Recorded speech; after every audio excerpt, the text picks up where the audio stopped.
The Spider Web by Clifford B. Hicks. I will start reading from the beginning of the story. After rationale. Which holidays are important to a kid? I mean, which ones are really fun? Anybody would guess Christmas right off the bat, and a kid's birthday.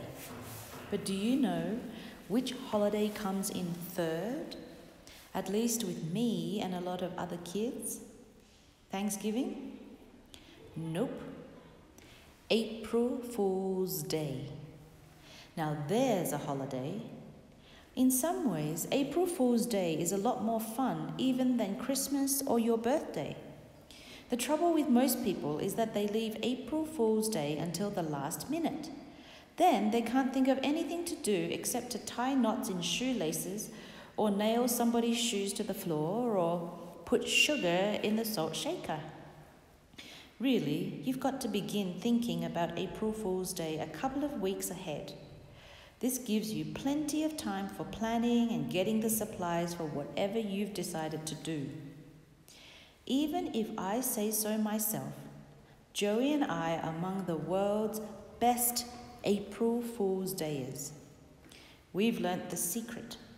The simpler the trick, the better. We worked pretty hard to come up with a good, simple idea. This year, we wanted an April Fool's joke that was completely different, and we wanted to play it on Miss Gillam. Whenever anybody in school causes trouble, all the other teachers pretend nothing has happened, or else they get mad as all get out. Miss Gillam does something, and none of us can ever figure out what it will be. That's why we'd rather play tricks on her than any other teacher. Our big idea for an April Fool's joke hit us on a Saturday about the middle of March.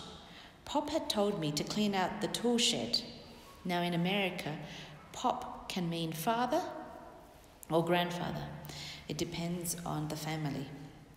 Joey was helping, and while we were working, we were trying to figure out a good April Fool's stunt.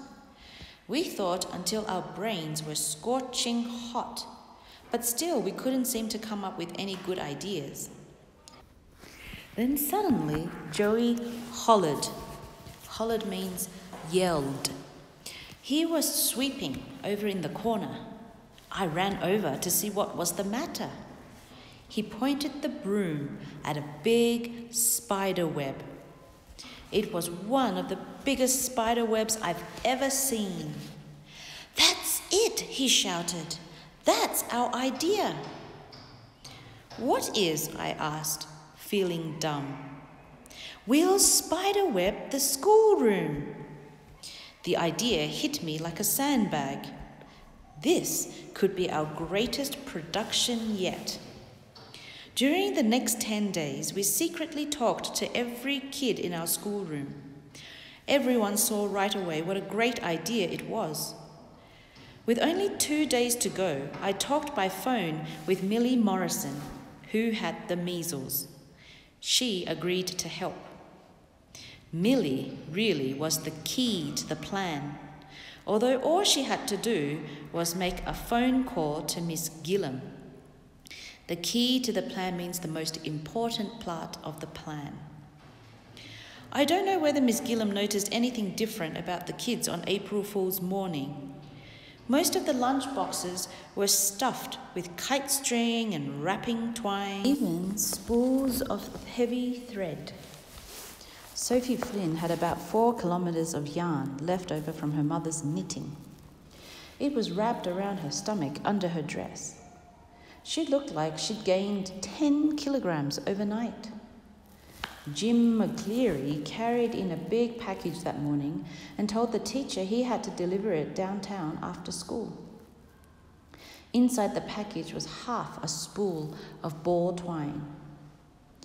The Aldrich twins couldn't find anything but their mother's clothesline, so they brought it, fastened it up inside their pant legs. They walked as if they had 2 broken legs. I mean, each leg on each side of each of them was broken. Well, you know what I mean. We were too excited to do much work that morning. It was a beautiful sunny day. About all we could do that first hour was gaze out the window and hope everything would go off like clockwork. Right on the button at 10 o'clock, Mr. Schultz poked his head in our room. "Millie Morrison is on the phone, Miss Gillam. She'd like to ask you some questions about the assignments this week." Miss Gillam put Minnie Sugarmeyer in charge of the class before she headed for the school office. As soon as the door closed, we sprang into action. We figured that we had 5 minutes at the most. All the kids in the room tossed their wads of string on the floor at the front of the room, except Sophie Flynn. Sophie disappeared into the coat closet and came out 10 seconds later with that tremendous wad of yarn. Then all the kids went back to their seats, except Joey and me and Jamie Peterson. I sprang after a ball of string like a wild cat after a field mouse and tied the end to the leg of a desk.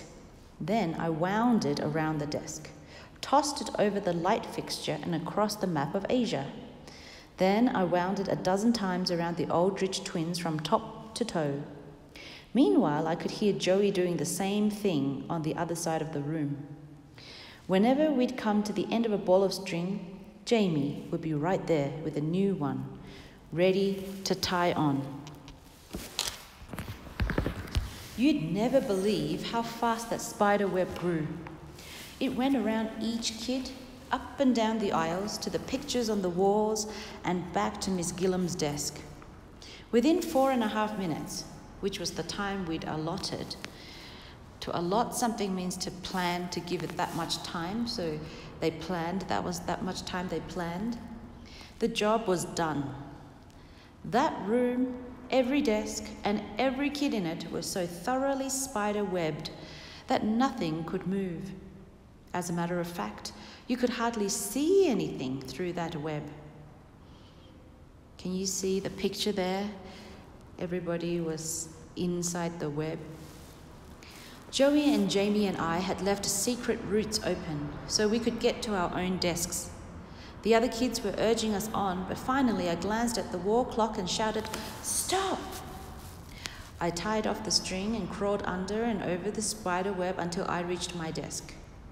Joey and Jamie were doing the same thing. Millie Morrison had sworn, meaning promised, she could keep Miss Gillam tied up on the phone for 5 minutes. Then we expected Miss Gillam to walk into the room.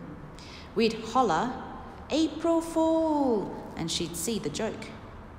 After that, and this was our master plan, we wouldn't have to do any work for the rest of the morning. It would take us that long to unspider the web or unweb the spider or whatever you want to call it. So there we were, all tied to each other and to the desks and the maps and the globe and the lights and the bookshelves and everything else. We couldn't move. Then Miss Gillam opened the door and walked in.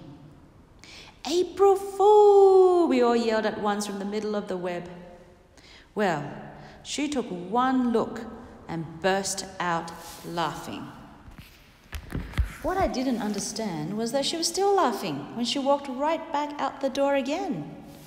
I couldn't believe that she would report us to Mr. Schultz, but that's what it looked like. Our own laughing gradually died away. Then the tension began to build. Everybody started blaming Joey and me for something that hadn't even happened yet. We honestly didn't feel that we'd done anything wrong. Joey and I couldn't imagine why Miss Gillam would turn right out and walk out. The longer she was gone, the higher the tension. Then it happened. The recess bell went off. Not many adults know what goes on inside a kid when the recess bell goes off, but maybe Miss Gillam did. It's a sort of a built-in reaction. It's like jerking your hand away from a hot stove or blinking your eyes when a line drive comes off somebody's bat straight for your head. Anyway, when that bell goes, kids are on their feet immediately. They're putting books away and getting stuff to take outside, ready to head for the door the minute they're dismissed. They don't think, they act. And that's what happened on April Fool's Day. Except that we all ended up on the floor, completely snaggled in our own spider web. Honest to Pete, I couldn't move. When Jamie tried to crawl away, it tightened a piece of heavy yarn around my neck. One of the Aldrich twins shouted at me to get off his left ear. Kids were shouting, desks were toppling, and fists were beginning to fly when the door opened. And then Miss Gillam walked in, still laughing. The end.